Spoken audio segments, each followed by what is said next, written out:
Okay, good evening, everyone. Happy holidays and welcome to Community Board One's Waterfront Parks and Cultural Committee for December. We have a couple of items on the agenda, and the first one, as you see, is Hudson River Park. Going to give their quarterly report. They have some news to report on what's going on at Pier 26 and with the estuarian. So let me just throw it right over to you, Robert. And thank you for being here. Robert Atterbury is the Executive Vice President, as you see, for Park Relationships and Programs. Welcome again and take it away. Thank you. Twice in 2 months. I'll be back again soon now that we're doing these on a regular basis. Excited. So I'll start just generally because I know we have a bit of a presentation today and we want to jump right in. As folks know, and we have done, or hopefully know, we did our groundbreaking for the Science Playground last week. Rosa was able to join us. It's very exciting. We're really, it's a great project. We're thrilled that it's able to move forward. We had the Manhattan Borough President and Councilmember Chris Morte join us, both of whom will help fund the project, as well as Senator Hoylman or Senator Kavanaugh and Assemblymember Glick, as well as Hudson River Park Friends, Connie Fishman and Mike Novogratz, who also were major donors and funders of it. So we're really thrilled about it. Construction is going to slowly get underway, weather conditions pending now, with the hopes to try to wrap it up next year. So with that, I think we want to move to our main event today. We promised we would come back to talk more about the estuarium and introduce our design team, which was selected earlier this fall. And so I want to pull out Kate, who can kick us off. Kate? Hey everyone, I'm Kate O'Malley. I'll be managing the estuarium on behalf of the Trust, and I'm joined tonight by some members of the Trust team, including Kevin Quinn, who's our Senior Vice President for Design and Construction. You may remember working with him during the Pier 26 design process, as well as Carrie Roble, who is our Vice President for Estuary and Education. I have a brief presentation that I'll share in a few minutes, just to provide a little bit of context and background on the estuarium. Then I'll turn it over to our design team, which is led by Sage and Coombe Architects, and they'll introduce themselves to you and show you some of your previous work, and then we can go through any questions that you might have. So I'm going to share a presentation. Just give me one moment. Great. Are you all able to see this? Yes. Yes. Great. Okay, then I'll jump right into it. So at its core, the estuarium is going to be a building that will support and highlight the work of the Parks River Project. And I hope that many of you are familiar with the work that Carrie and her River Project team do. But for any of you who may be unfamiliar, just briefly wanted to let you know that the Parks River Project is the education and research department of the Trust, and that they oversee a variety of projects and programs to study the Hudson River estuary and to foster public understanding and connection to the river. And they do this through research, STEM education, and community science. And while they are a small team, what they do is really a core part of the Trust mission, and it's something that we're really proud of. So up on the screen, we have some examples of the many educational programs that they run. On the left-hand side of the screen, we can see some images from the Submerged Marine Science Festival. In the center, we have a Pier 26 tide deck tour, some big city fishing, and then some images from the wet lab. And the wet lab aquaria tanks are something that will feature prominently in the estuarium building as a way for visitors to understand the life that happens in the river. In terms of the research work that the River Project does, they do a lot of water quality testing. They conduct year-round fish surveys, they monitor the health of oysters, and they work with visiting scientists and other community partners to conduct research work throughout the park and its waters. So the estuarium is something that is fundamental to the park. It was part of the 1995 concept and finance plan, so it's been part of the idea for the park since the beginning.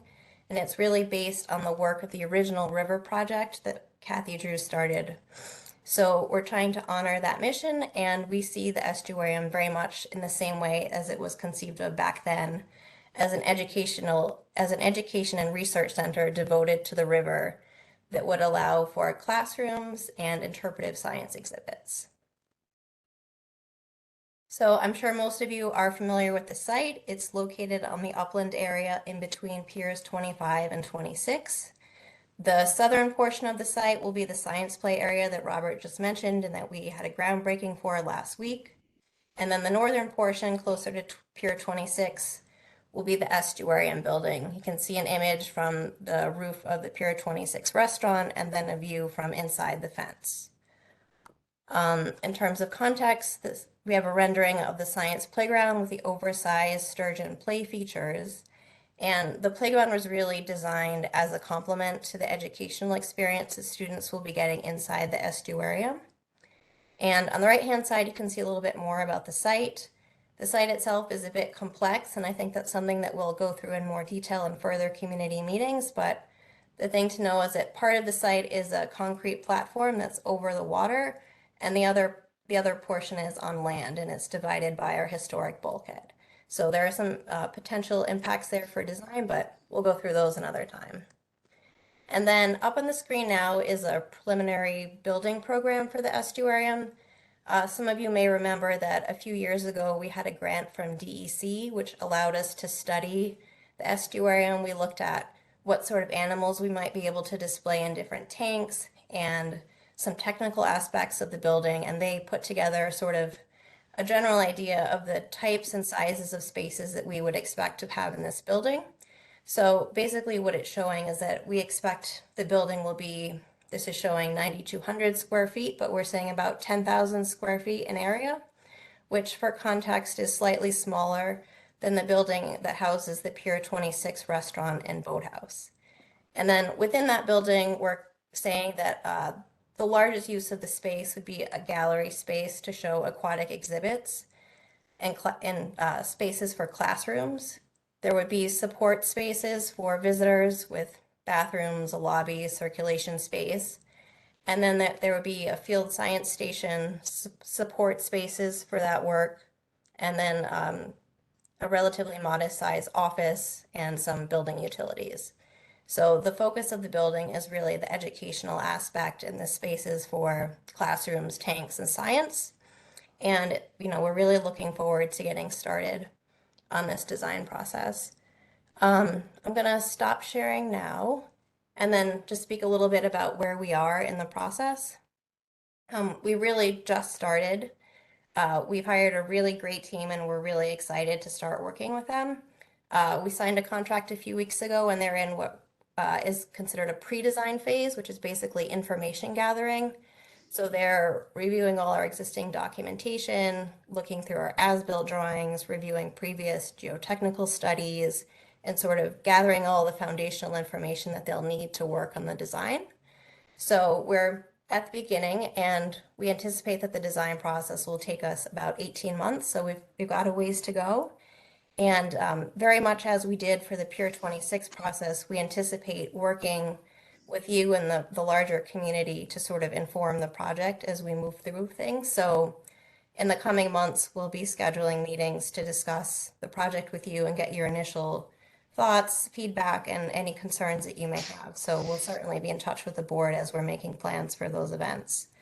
But with that, I'm going to turn it over to Sage and Coombe to introduce themselves and their partners and show you some of what they've worked on before.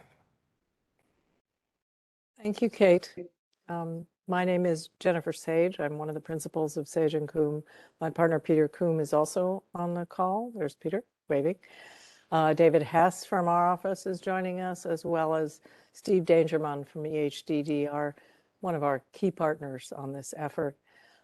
We are thrilled to be here, and it's true we haven't really gotten very far, but we're very excited to be close to beginning. And so with that, I just want to take you on a simple tour of who we are and what we've done so you can get a sense of how we come to this. So next, David. I hope. There we are. So team introductions, going to show you a little bit of our work and why we're together, and then answer any questions you have, if we can get there. So our team is big and rich. It involves all the obvious members of a team to do a building, structural and mechanical, civil engineering, which is rather complex on this site, approvals. There are kind of complex approvals that we need to be totally on top of. We also have cost estimating, and but most important, we have as a partner in this design effort, we have EHDD, who have, and you'll see this, and Steve Dangermond is going to talk about the work that they have done. They are leaders in the design of aquaria and wet labs, and really they know everything about this. And they have brought both exhibit designers and tank specialists, water specialists, to be able to address how the tanks are fed and how they're cleaned and how many seasons they can function and all the things that we'll be talking about with the trust. So this is the team we're working with, and I'm happy to answer any questions, but we're very excited. We have a long history with, we each have a long history with all members of the team. None of them are new to us. And they include, I should add, landscape as well, and I'll touch on that, which both includes Signe Nielsen, whom we've worked with for many years, to provide the continuity at grade on the sort of with the park as a whole, because her role has been so instrumental, as well as Elizabeth Kennedy, who's going to do landscape within the building itself. So, and with that, just a sample. Peter and I have been in partnership and at work on public projects in New York City for the last 30 years. Our office is on Canal and Hudson. I'm actually a native New Yorker. I grew up off of Bleecker Street. So we are very familiar with the site and the neighborhood. And we're very excited to start this. We've done under Mayor Bloomberg's Design Excellence initiatives, and for some other cities, Wilmington, North Carolina, and Newark, to name a few. We've done firehouses, we've done outdoor theaters, we've done event spaces, and work at the Rockaways, the Noguchi Museum, and many schools as well. So we believe in public work, and we love our partnerships there. Next. And EHDD, and I'm going to let Steve talk about this when we hand this off to him, but they've done an amazing array of teaching spaces, aquaria, wet labs, just, I mean, with a specialty of the kind that we really need on this project, but also public spaces. And they're very familiar with how to navigate public teaching and science and make science visible and make it work for all audiences. So. And then the other thing that we want you to know about both our teams is that we take our work very seriously. We've both won lots of awards. We have particularly take seriously our environmental stewardship. EHDD in particular has done, I think, over 10 net zero buildings, and we certainly hope to push that agenda with this building to make it as sustainable and green as possible. And next. This is just a selection of some of our work, the Noguchi Museum. This is an open, over on the right, the Conference House open air pavilion we built for the Parks Department, where we accidentally found a yoga class going on. On the lower left is an outdoor, 3 buildings we did for the city of Wilmington, North Carolina, in an outdoor park, a theater, service buildings, and back of house. That's our new firehouse for the Marine 9 company after Sandy, that we built out in Stapleton on Staten Island. And we are continuing to design and build projects all over the city in particular. Next. That was on the upper left, that was our award-winning comfort station in the Rockaways, which actually became the park's prototype and won an AIA award, which I don't think parks had ever won for a comfort station. That was our work on the upper right for the Rockaways. After Sandy, Mayor Bloomberg brought the team of design excellence firms in to rebuild the Rockaways, and it had to open for Memorial Day, so that was quite a rush. We've done public libraries, that's on the lower left, and on the lower right is a project for the Greater Newark Conservancy, this is the phase 1. We're actually embarking on phase 2 right now. And next. And just to remind you, although I think you all know Signe Nielsen quite well, so do we, of how important she has been in the history of the Hudson River Park on all projects, and we're glad to have her on the team tonight. And next. And Elizabeth Kennedy, who we have a long history working with, who does much smaller interventions than seems suited, or that for us seem very suited to this scale of the building, and brings a kind of new voice to this conversation, and we like that as well.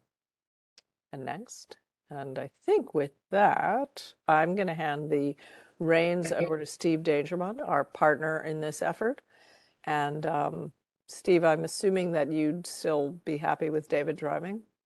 Sure. Okay. Thank you, Jennifer. I'm Steve Dangermond. I'm a principal with EHDD. We're a firm with offices in San Francisco and Seattle. How was that?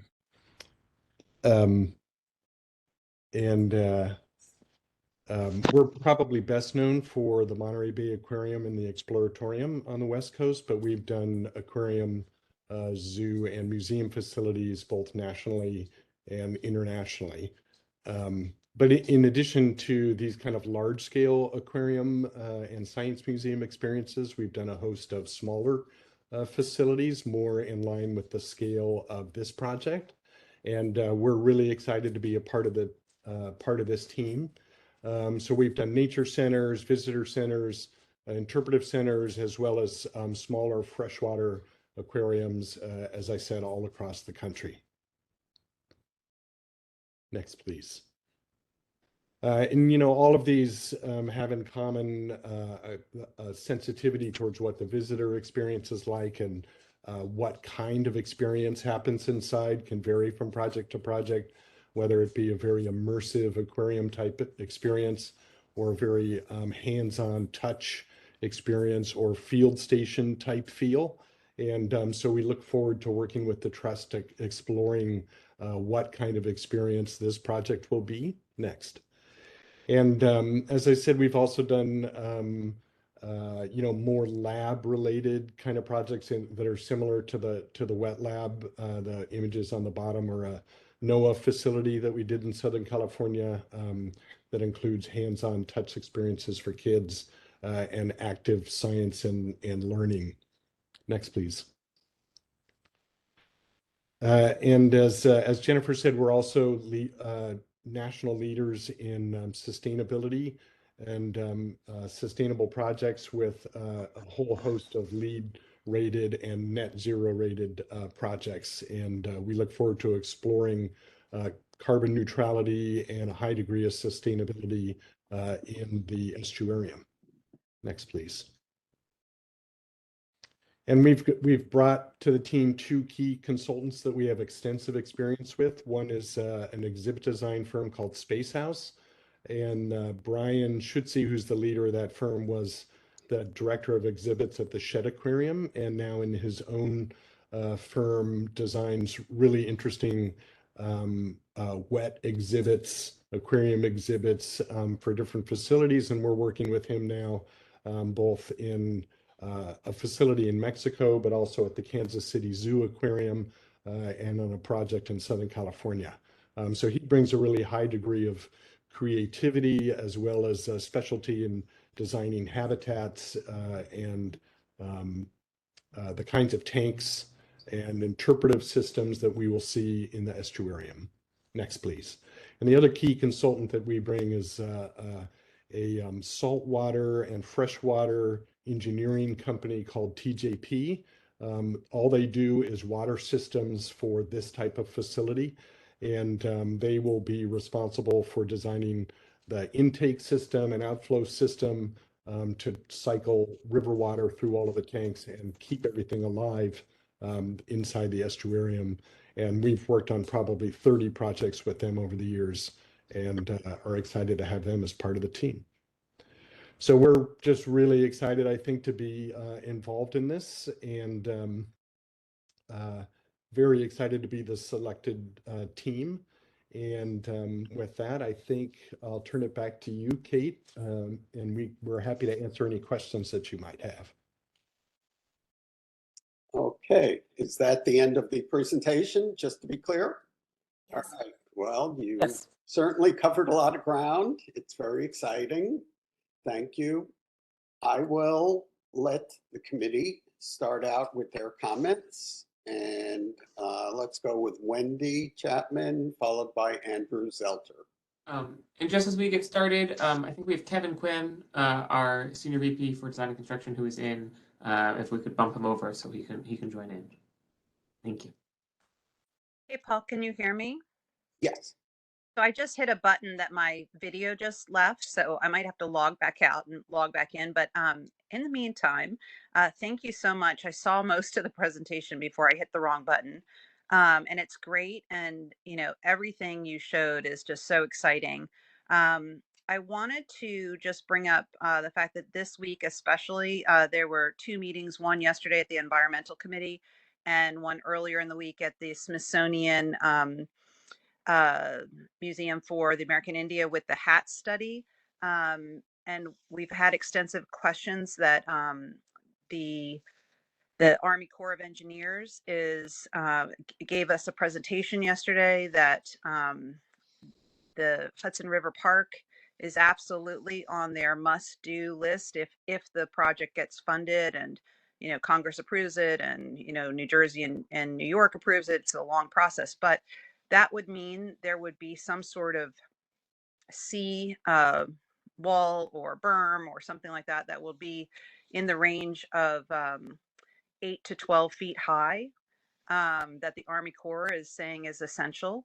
And obviously the design of that is not set yet, but we did ask if they've been talking with the Hudson River Park, and they said no, but they've been dealing with the city and obviously the state, that type of thing.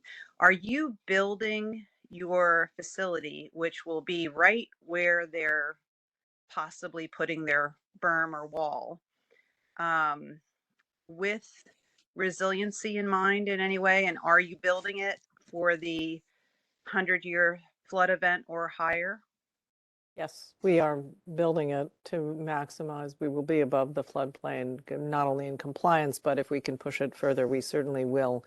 We will be talking to the trust and understanding, how what is planned for in and around us, so that we can try to meet it in the most intelligent and compatible way possible. I just want to just say that I don't think the trust has been pulled in yet to that because it's not funded yet. So, I just would hate for you to build something gorgeous like what happened in the Battery with Worry, built the beautiful bike lanes and the gardens, and all that is literally going to probably be redone not too many years after it was done. So I would hate to have that happen to you guys. So that's the one thing. And then the other thing is, I'm sure you've studied it, but we're getting more of these extreme temperatures. And if power goes out, I mean, I guess all the fish are from the Hudson River, but I think about what happened in Germany where their tank just in that hotel just smashed.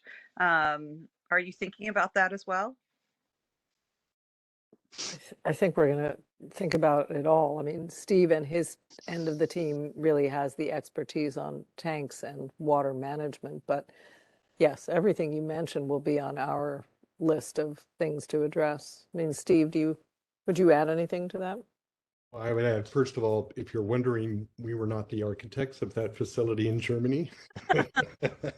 And it's a terrible thing that happened.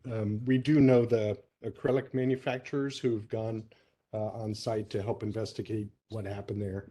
But we're always thinking about emergency power because the animals all need 24/7 life support systems to run, and so we will definitely take that into consideration in the design of the systems. That's great. Well, listen, everything you presented at this point just sounds really exciting. So congratulations, and we wish you well. Thank you. And Wendy, just as we're moving on, the trust we have been following the U.S. HATs which is a name I will never get used to. We've been following the hats closely. We appreciate that the commentary was pushed back. We were going through the technical documents on our side, and we're hopefully going to be able to speak directly with the Army Corps before we have to submit anything. Certainly, when we do submit comments, which we expect to, we'll certainly share them with CB1. Thank you. Thank you. Okay, Andrew, you're up next, and Richard Corman, you're on deck. So thanks, Paul. You all can hear me okay? Yes. I guess one comment and one question, starting with the comment. I've given kudos to the trust for their public engagement process on Pier 26 in terms of the broad design, as well as Gansevoort. I thought there were a number of public charrettes that really brought some great thoughts and ideas to the table that the team effectively incorporated into the design process. So I'd hope we'd undertake something similar here in terms of not just engagement with the board, but the broader public in the form of charrettes or something similar to the extent the environment allows. So that's the comment. Question, and it might be early days for this, but are there any unique complexities or challenges you've identified in terms of this project on this site that either might impact cost and or timing? Noreen or Kate, do you want us to field that a little bit? We haven't gotten very far, but I can tell you that what we've been calling it is a polyvalent site. It has 6 sides, and they're all different. We know we can't interrupt the West Side Highway. We can't interrupt the bike lane. It's going to be a very strategic effort, not to mention whatever is going to happen to the south and meeting the environmental standards and the sustainability. But we haven't gotten very far on that. But we'll be looking at it all, and I think it's just as many heads to the table as possible so that we can all be as smart as possible. And I'm sure we'll be talking to you more about what we're learning. I'll add to that, and Kate may also, there are other things. It's going to be a tight site for construction. So the team already has raised with us, that they'll help us look at opportunities for efficiencies and being smart about how we stage construction there to help keep costs under control. There's a major power feed from Con Edison nearby. As Kate mentioned at the start, there's overwater platform. And frankly, just the process of intake of water is something we've already talked with our partner, Department of Environmental Conservation, about, but that involves multiple agencies. So there's a lot there as well. And Kate or Kevin, anything else that from an architecture perspective you think the group should know? The flood resiliency is a little bit complex. There's several different flood zones running through the site, so that's something that the team is currently studying and trying to ascertain how to best address. So there's just a lot to sort of understand initially before we really get going. Great, thank you. Oops, I sorry. would just say that it is a very challenging project and a very challenging context, and that's why we selected the team that we have, with Sage and Coombe having the local knowledge about the context of the neighborhood architecturally, with Matthews Nielsen with siting the building correctly in the existing landscape, and EHDD with the knowledge of life support systems and getting an aquarium and a teaching facility that can be sustainable and efficient. So it's a very, very complicated project, but we think the best team possible for achieving what we want to do. And I'd just like to say one other thing about Sage and Coombe in particular. I've worked with them for quite a while at City Parks before in a number of jobs. And one of the things we like about them very much is their ability to engage with the community and really listen to what people think. They're not super ego architects, Jennifer. So I just want to say that. I guess I'll say thank you. But they are very thoughtful architects, especially thinking in context and listening to the people who are actually going to use the building and interact with it. Great, thank you. Sounds good. Okay, Richard, you're up. Thanks, Paul. So, moments of introduction. So I'm a board member of the original River Project and current executive director as we complete the transition over to the Hudson River Park Trust. So I have some time involved with this. And I want to first applaud the trust. I must say, looking at this is a truly extraordinary team that's been assembled, both in terms of its really impressive work and its connection to the community and the range of experience.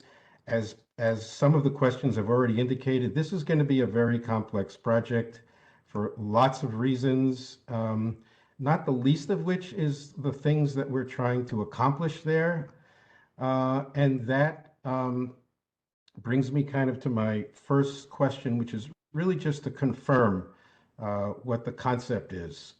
So the River Project, the estuarium, the wet lab as we now have it, it's a flow-through system, and it has both the great advantage of being connected very intimately with the river and its life cycle. It has a bit of the disadvantage of being seasonal. And I wanted to understand what the vision is with regard to both of those things in terms of the flow-through system, the connection to the river, and the seasonality. Steve, I think you're the one to start talking about that, really.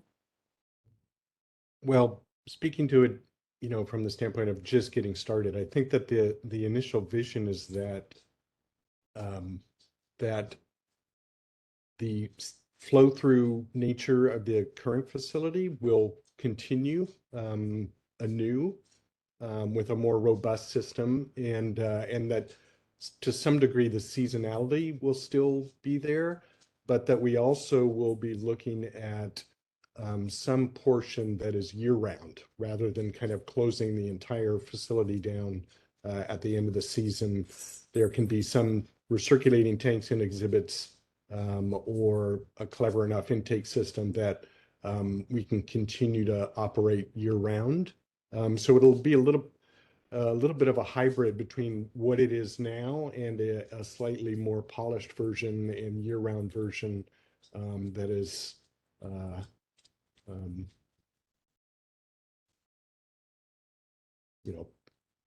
year-round. I think I would just add, without the technical expertise that Steve has, that as neighborhood people, we feel strongly that off-season, the buildings should still have a life, and we want it to be an active member of the community, the building itself. So we'll be working hard to figure out how to make that happen.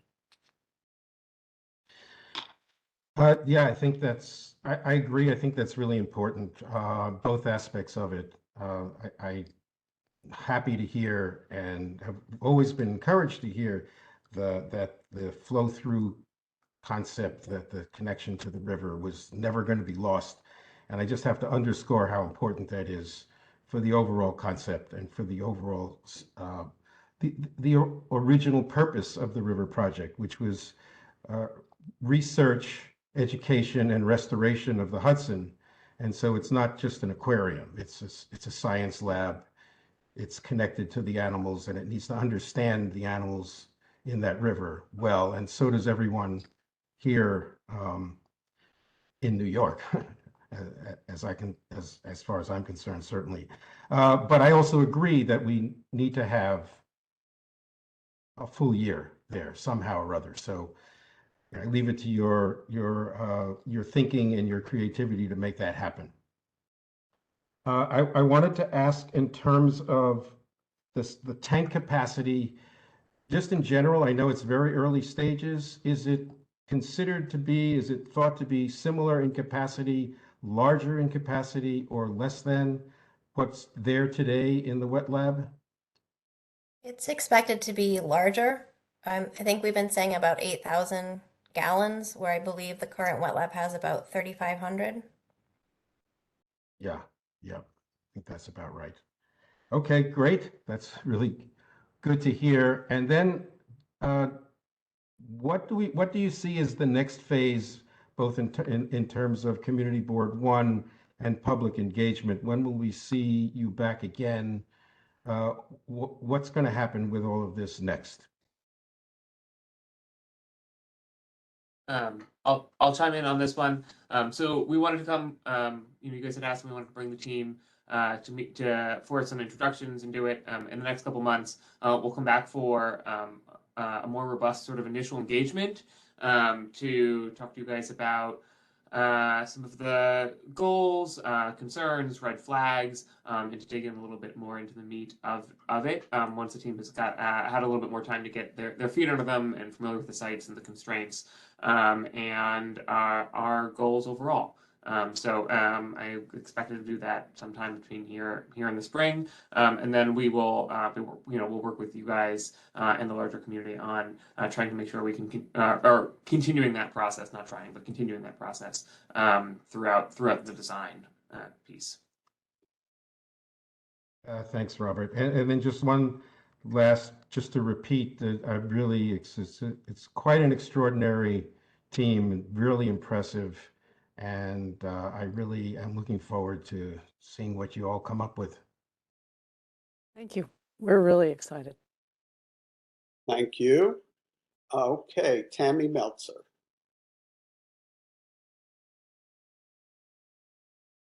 You have to unmute. Got my headphones in, so I'm not shouting in my house for a change. So thank you very much. My family appreciates it. It's nice to see everybody. Thank you so much. I get to see you during the AC meeting, so I really appreciate you coming to the community board to field a larger group of questions and things like that. It's really important. Super, super excited to see the estuarium get built and get moving. And that kind of makes me wonder, when we're looking at the integration of the estuarium with Piers 25, 26, where do you see any additional kind of opportunities that we haven't talked about educationally and water study, things that we're not doing now that could be possible or are on plans with the estuarium? Hi, Tammy. I'm happy to start answering this, and Maureen or Robert if I miss anything. So one exciting piece of this is that it is a year-round facility. So as you know, our programming concludes typically end of October when it gets cold, and that our programming doesn't start up until the weather and river warms up. So really typically May, April sometimes. So that year-round capacity will allow us to serve more students reliably. In addition, its location across from BMCC is particularly exciting for us.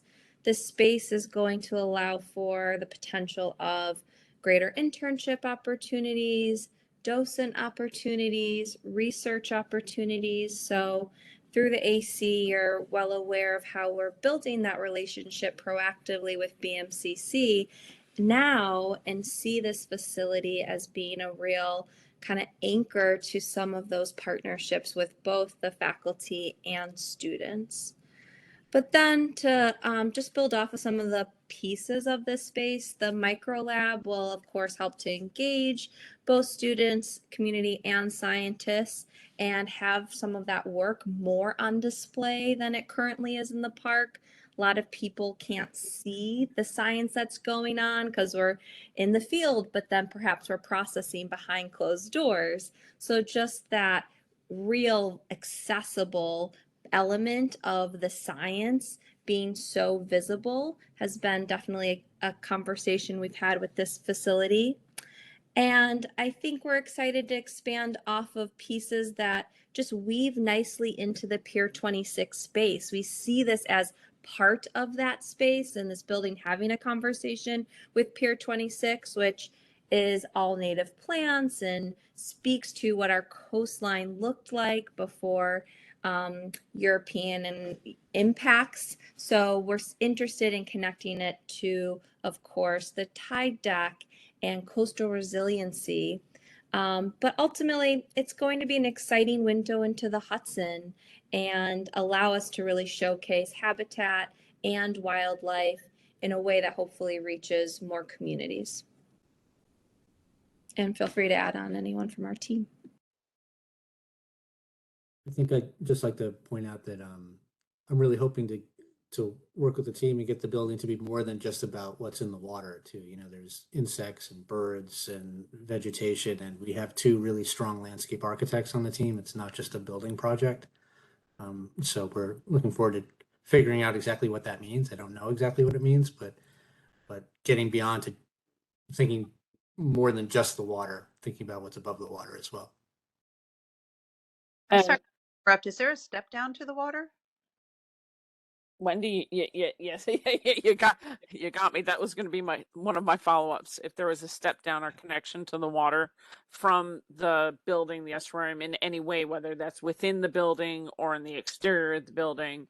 And I am making the assumption and leap that the educational process and the programming, yes, year round will be for all ages. So there could be adult programming and it could be connected to, I mean, are you looking to connect to whale watching and fish counting and other things that could be participatory for grown-ups as well? Absolutely. So hi, everyone. I'm Noreen Doyle. I'm the president of Hudson River Park. And I mean, I think all of it, Tammy. I think the amazing thing about Hudson River Park is in part its location, and that it truly serves and should serve everyone. So Carrie and her team do really popular evening adult focused science lectures about oyster toadfish that sell out. You know, sell out meaning we're at capacity in the wet lab, and we have a wait list.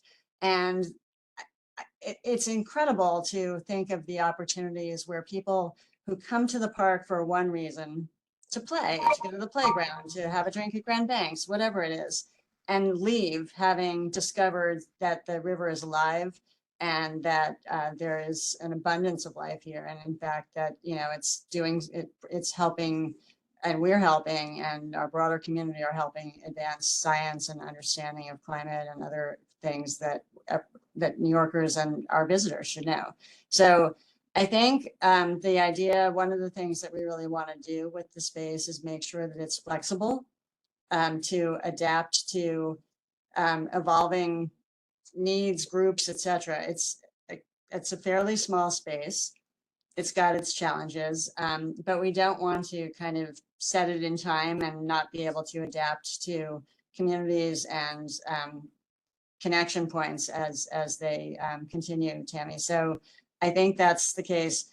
With respect to water access directly, we did put in a couple of years ago a kind of a dock on the south side of Pier 26 that is meant really for our research aspect of this, the location being much closer than the way western edge of the tide deck, in part to help imagine that we would collect water samples and other things at some point. As to whether the building itself can connect to the river itself beyond the tanks, I think that's open for discussion here. I will say that, you know, regulatory constraints inform some of these conversations sometimes, but it is something that we are excited to have such a great team help us think about, and we are open to such ideas. Okay, can I just clarify a couple of things? I know in recent meetings, we spent so much of the time with the estuarium talking about funding and getting funding. So do you now have the funds to both do the design and the construction? No, I think we've said this before. We guesstimate at the halfway mark in terms of available funding for construction.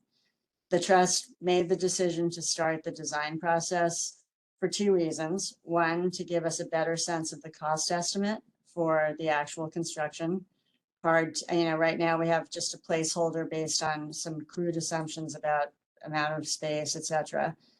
We'd like an actual design. And we also hope that an actual design will help inspire getting the balance of the funding. We're always looking in the meantime.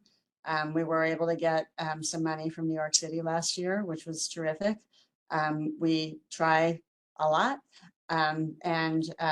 So we're estimating that it's about a $30 million project budget, and that we have roughly half of that right now. And what's the schedule for the design work, roughly? How long will that take? Kate, why don't you describe that process? I think we're saying it's going to take about a year and a half. You know, it'll be a few months of this initial phase where we're gathering information. Then it'll sort of move on to concept and schematic design, where we'll be coming to the community and sort of having engagement. And then they'll be moving further into technical documents, doing design development and construction document phases. And in general, it's going to take us a while to work through some of these complex regulatory and sort of site issues, but you know, we're really excited to get started. And it's, as I said at the beginning, it's sort of, we're at the starting point of a bit of a long road, but it's going to be an exciting process. So. Well, as someone who was involved with this from the get-go with Kathy Drew, and I remember the community supported it, asked resolutions and supported all the way back then. You know, this is great. It's a great case study in how to persevere. And I think Hudson River Park in general, that should be, you know, your middle name with everything you've overcome over the years. Just one other thing I want to clarify before I need to see if we could continue this discussion or if we have to move on. Are you planning a presentation on the play area as well tonight? No, we just gave our quick update. I think you guys have seen it a number of times. Okay, no, I think that's for the best because we do have another item and we have another committee that's supposed to start fairly soon. So why don't we try to wrap this up in about 5 more minutes so we can move on to the next item. Let's give Rosa a chance. She hasn't been heard from. Thank you very much. So first of all, Noreen, I love you. So I'm totally unbiased, of course. And Richard, thank you so much for inviting me to that last day when you were doing the fish release there. It was an amazing opportunity. My first in person, although it was not my son's first time because he went with his class, which was incredible. He's been several times, to see the amazing work that you do there, which I imagine will be continued here. And I do think it is so important for us as a community to have access to firsthand interaction with the nature that is all around us and which the Hudson River Park brings to us and Richard, your organization has brought to us. So thank you all for everything. It's a wonderful way to take advantage of the complexity and beauty and diversity of the city. And so I'm so excited for when this new project gets built, and I hope you get it funded immediately so that we can enjoy it. Hopefully before I'm too old to enjoy it. And I'm so excited for what's to come. So to design team, go on. We are really, really excited to see what you're going to come up with for us. And thank you for everything that you do, from all of the families, all of the people who go there, and from all of the children that are learning from these types of incredible experiences. Thank you very much. That's it. Okay, thank you. Andrew, did you want to go again? I see your hand up. No, I'm all set, Paul. Okay, so I never heard the word excited more often at a meeting in all my years, and I share that excitement. So congratulations, guys. Job well done. We look forward to seeing you again in the spring, and keep up the good work. Thank you. Thank you all so much. Thank you. Be back soon, sooner than spring, I think. Okay. soon as Okay, possible. sounds good. Okay, committee, let's try to move over to item number 2, which is a continued discussion of the Elizabeth Jennings Graham Monument proposal. As you know, Elizabeth Jennings Graham was the African-American woman who was forced to exit a streetcar in the 1800s, and she protested that, and she was successful in getting that policy turned around. And there is an effort underway to recognize her contribution in that very important, job that she did on that issue. So previously we talked about, a couple of sites that could be done. And I know we have Jacob Morris here, and I think, Jacob, you have some specific sites that you want to show us, and maybe tell us which one or two you're most interested in, but I'll throw it over to you, Jacob. Thank you, Paul. And I have my colleague Jerry with us. Is Jerry unmuted? Hey, Jacob, I've moved Jerry over. Quick question. Would you like me to power the slides for your presentation? Yeah. Is that okay with you, Jerry? Yeah, that's fine. Can you guys hear me? Yes, I Okay. hear you. Yes, we hear you. Thank you. Okay. Yeah, so I guess you guys can power the slides. Basically, the position all along has been that a major part of the purpose of a monument is to bring history to life. In terms of her historical significance, which is really, in essence, that she was the Rosa Parks of New York City 100 years before Rosa Parks, almost exactly 100 years. The incident happened in 1853, and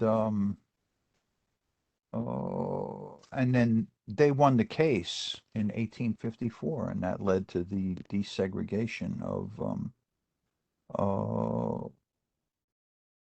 New York City's public transportation. So her historical significance and her courage and fortitude and everything as an outstanding young woman at that time in that milieu is incontestable. So and she was selected to be the under the She Built New York initiative, which I'm sure members of the committee are familiar with. So we fought and have been advocating for her memorial to be located in downtown Manhattan, in the vicinity of where the incident happened. That meets the objective of bringing history to life. So, and if anyone has questions about that, at the appropriate time, I'd like the members of the committee and other attendees to feel free to ask those questions. And Jerry himself has written a book, America's First Freedom Rider, regarding the fight and about Elizabeth Jennings Graham. So we have a lot of historical expertise here regarding this.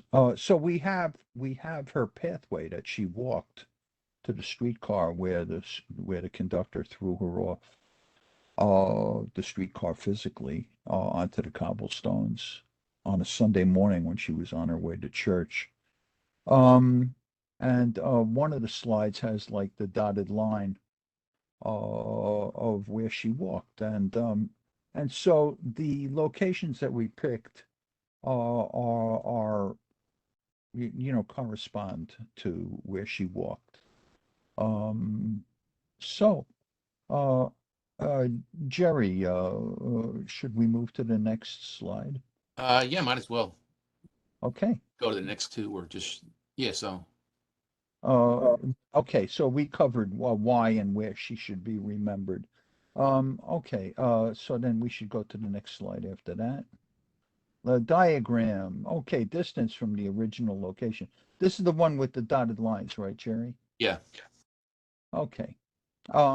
So we may want to refer back to this, but okay, so now we have a couple different locations because what we want is we want a good location for a memorial so that people can get close to the memorial and learn from the memorial and appreciate the memorial and understand that this is where she actually walked and where this uh,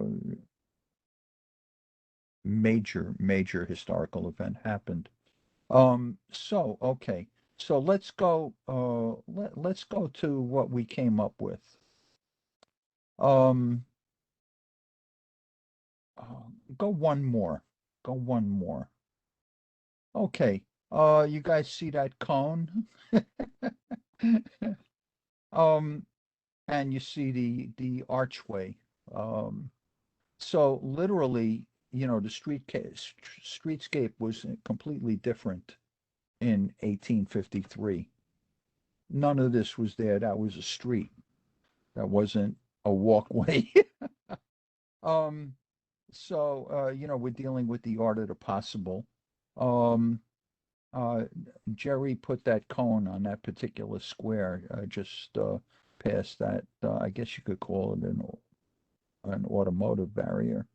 Um, so we have four different locations that could be appropriate, and I'm really thinking that I want feedback from the members of the board, and then I'm thinking um, that the board may want to query the Department of Parks and the Department of Transportation in terms of feasibility of some of these different potential locations. So this is we call this what number one or 1A, this particular location for a statue. All right, let's go to number two. Oh, okay, It's that's the top is that view. It's, yeah. right? Okay. Then this is in front of the state Supreme Court building, and this is what they call this, the wedding park, something like that. And then this is that broad sidewalk. Paul, you're familiar with this? Yeah, the courthouse in Foley Square. Right, and then those circles, those are very large cut trees. And so that's also close by, and it's a good high profile location where there's room around where there would be room around the statue for people to walk and appreciate it and read any plaques or language and just understand that this is close to where public transportation got desegregated. So that location behind, I'm calling it behind the municipal building, and this location in this open area in front of the Supreme Court, these are the two major locations that we've picked that we feel meet the criteria of relatively open space, good traffic, and that would do Elizabeth Jennings Graham justice. Is there there's another slide, Jerry, with Yeah. other locations? Yeah. Okay, so, yeah, okay. The wedding garden triangle. Front and the back, yeah. That's Yeah, so that gives another angle of viewing it. Theoretically, the statue could also be at the the barren part of the wedding garden. Do we have a picture of that, Jerry? yeah. The next one, the overhead, I think you see a good idea. Yeah. Yeah, okay, yeah, that shows it. See, so the area that's has more greenery, um that that has to be left untouched. But theoretically, right in the center of the bare part of the triangle, that might also be a possible location for a statue. This is why I think this going forward, we need to, be interactive with the Department of Parks and the Department of Transportation in regards to what they feel is feasible also.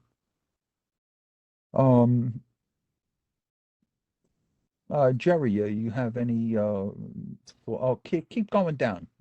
Yeah, go down to the next. Oh, there we go. Yeah. Now, does anybody know what that symbol is put into the streetscape? Paul, do you know? Not a clue. Not a clue. It's just I looked, there. I didn't find anything. Right. But it's there. That particular circle, that would be a great location for Elizabeth Jennings Graham. Do we have another view of that, Jerry? Yeah, you have an overhead. That is vis-a-vis, right, there it is. So So there's the archway, and then you come right through the archway, and there's that abstract something in Snowflake. the ground. Does anybody know about that one? I'm saying snowflake. Snowflake. It's a snowflake. Yeah. So what? Let's get on with it. So, okay. That snowflake would also be an excellent location for Elizabeth Jennings Graham to have a statue. And that's it. Okay, that's very helpful. By the way, my understanding is those areas that you talked about, Police Plaza and that last area, are part of St. Andrews Plaza, I believe is the formal name for that red brick plaza. Committee, here's what I'm thinking, but I do want your feedback. I think this is an important item. I think we want to give people a chance to deliberate on this a bit. And we're also, we know that there's another committee ready to get started right away. So do you want to bring this up again next month and finalize, have a discussion,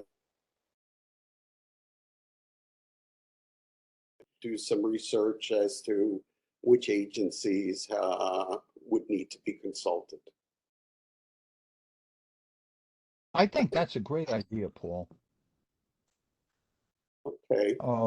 Your excellent senior staff would do a little outreach to the respective agencies and run some of these proposed locations by them, and we'd be much more informed.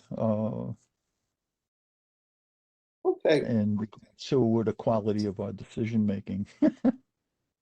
So it sounds like we have a plan. We'll get this on next month. We'll certainly be back in touch with you, and we'll keep the conversation going. Thank you, guys. Paul, this is Justine. Could I ask a quick question? Sure.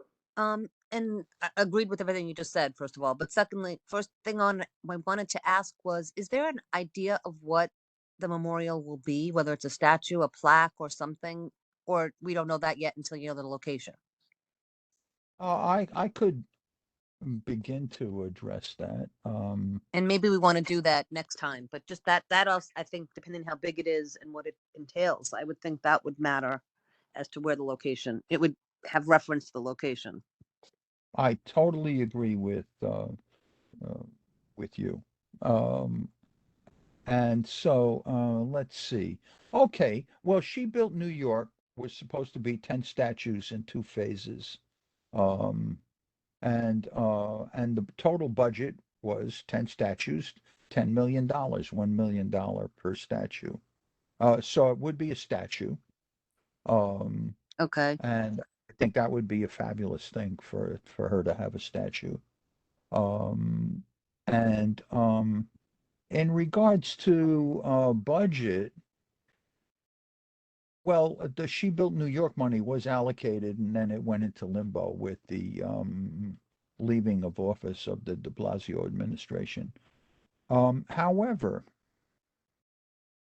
in Central Park, they proposed a foundation-funded monument to the Lyons family in Seneca Village. Unfortunately, they did the same thing. They wanted to put the monument on 106th Street, and Seneca Village was more like 79th. And there was a lot of opposition to that. And then it was like, and then what was the connection of the Lyons family to Seneca Village when they were actually the Colored Sailors Home, which was a major, major Underground Railroad location, was located on Pearl Street, downtown, within the jurisdiction of Community Board 1. So, and Community Board 7 was like behind the scenes very opposed to the proposal. So the foundation money, there was 2 major foundations, the Mellon Foundation and the Ford Foundation, and they were going to put up more than $1 million for that particular memorial. I have a feeling that that they would be delighted to switch their funding to a memorial honoring Elizabeth Jennings Graham. That, as we move the process along, I have a feeling we can explore that. And Thank you so much. That answers my question. Appreciate it. Well, yeah, you're very worthy of a quality response. Okay, we do have a couple of others who want to make some remarks. Tammy, you're next. Hey, Jacob, thank you so much for bringing this. As you can well imagine, one of the things that Community Board 1 has often said is we are the land of memorials and monuments. So one of the things that I would caution is if this is an educational monument and historic origin, that we don't call it a memorial. I know it's maybe splitting hairs, but we're a little memorial dense in this neighborhood, from east to west, and the opportunity to educate and tell the story that history has overlooked is incredibly ripe, but not as a memorial, but as a celebration of her life and her deeds. I totally agree with you, Madam Chair. Okay. Ushma, you're next. Hi, thank you. I just wanted to raise, because I've been on the Environmental Protection Committee meetings, is wherever you're citing, make sure it's not part of any of the resiliency maps, because whatever you build will then be taken down. That was it. I totally agree with that too. Okay, thank you. Eric, you. Yeah, hi. First comment is on that first location, the one on the police promenade. That's not on solid ground. That's on the bridge. So if that's gonna be the site, it'll eventually be moved throughout. I don't know when the bridge would have to be replaced or refurbished, but I just want to mention that. My question is, I looked online and it said that Ms. Graham has a street co-naming. Where is the street co-named? Oh, that's that's just south of Pace on Is that Park Row? Yeah, it's Park At the Row. Park Row. Park and Yeah. Spruce, I believe. Mm. That was done by a grade school class, and that was a beautiful activity on the part of the children in the class and their social studies teacher. God bless them. Okay, thank you. So that's that was a street co-naming. So that's nice, but like I said, Elizabeth Jennings Graham was selected by She Built New York to be the first statue in Manhattan honoring a great woman, uh, subsequent to the Women's Suffrage Memorial in Central Park. So if we do this, and by the way, if there's a problem with the pathway, that's why I'm asking that the board and its excellent senior staff interact with the appropriate departments, parks, transportation, etc., to get feedback as to possible problems with the 4 possible recommended locations. I'm going to do that. Hi, everyone. This is Lucian. I'm part of the Excellent Senior Staff. We'll take a look and I'll check in with a couple of the agencies. One additional agency that I want to put on the committee's radar for this is the Department of Citywide Administrative Services, who likely has jurisdiction over some or part of the pathway between the municipal building and One Police Plaza. Some of that plaza I know is under DOT jurisdiction. However, I think DCAS will probably weigh in as there's some vehicle movements that they do in the rear with some of their fleet.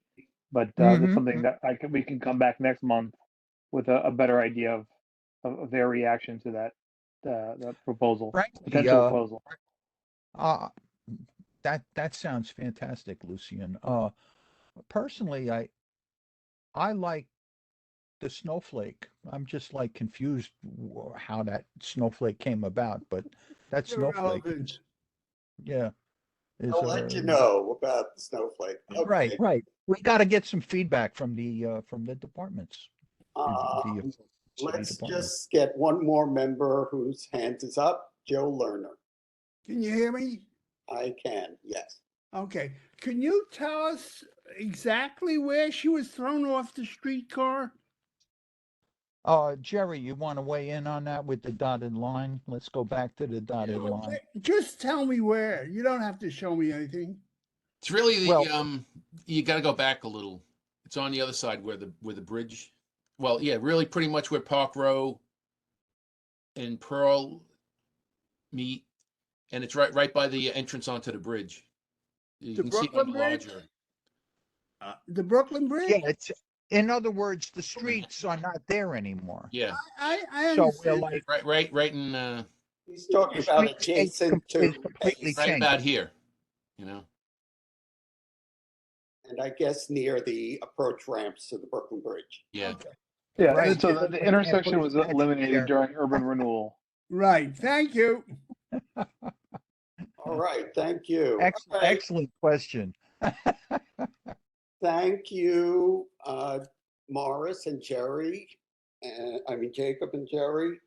And we appreciate the report and information, and more to come in all likelihood next month.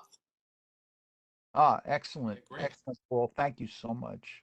I'm looking forward to Lucian's discoveries in interacting with these different departments. I know that'll be very educational for all of us. All right, we'll find out if your flattery paid off. Yeah. Always does. Okay, with that, committee, I guess, unless anyone has anything they want to bring up before we adjourn, I will wish everyone a very merry and happy holiday season. And I guess we'll probably see a lot of you tomorrow night as well at the full board meeting. Okay, thank you all. And I don't know, do we sign off or do you just take over, Tammy? So what we do is we stop the recording for anyone who wants to stay for executive. Don't go anywhere. Keep your seats